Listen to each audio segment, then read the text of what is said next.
Bonjour Virginie Caudron, vous êtes la directrice du musée du dessin et de l'estampe originale et vous allez nous parler donc de la première biennale de l'estampe qui commence samedi. Est-ce que vous pouvez nous expliquer en quelques mots en quoi cela consiste? Alors la biennale en fait c'est une exposition, un concours à la fois, donc c'est une exposition collective et qui est liée donc à la remise d'un prix.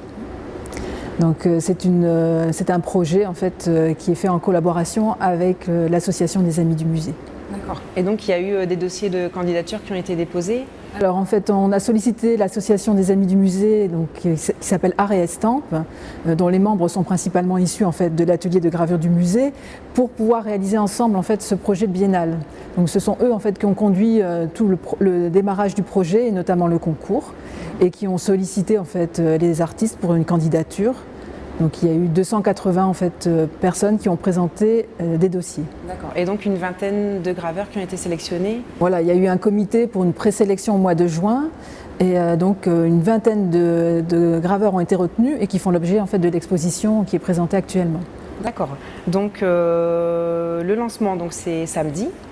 Donc une grosse journée il me semble avec l'inauguration, une table ronde. Oui, alors il y a plusieurs événements. Il y aura un petit événement d'abord qui est consacré aux enfants, la Biennale des enfants. Donc à 11h en fait une remise des prix pour les enfants qui participent à leur manière. Donc il y a eu 55 enfants de Gravelines mais aussi de France en fait qui ont participé à ce petit concours pour adapter aux enfants. Donc il y aura une remise de prix pour eux.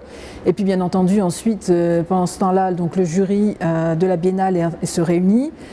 Les résultats sont communiqués en fait, lors du vernissage qui est à 18h, mais auparavant donc, il y aura également une table ronde à 16h en fait, qui réunira les artistes et également d'autres personnes aussi qui ont déjà réalisé des biennales ou qui ont travaillé déjà sur des concours. Notamment il y aura Denise Frelot qui était responsable d'un grand atelier de gravure et dont le prix, donc la Courrière Frelot, est un des grands prix en fait, de la gravure en France. D'accord.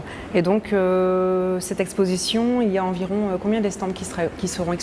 Il y a environ 80 estampes qui seront proposées avec divers pays en fait, qui seront représentés. Voilà. Donc des artistes qui n'ont jamais été exposés en fait, au musée, c'est inédit. Ce sont pour ainsi dire pratiquement tous, sauf une je pense, n'ont jamais été exposés au musée. Donc c'est l'occasion de découvrir de jeunes talents ou des talents en fait, qui sont méconnus en France.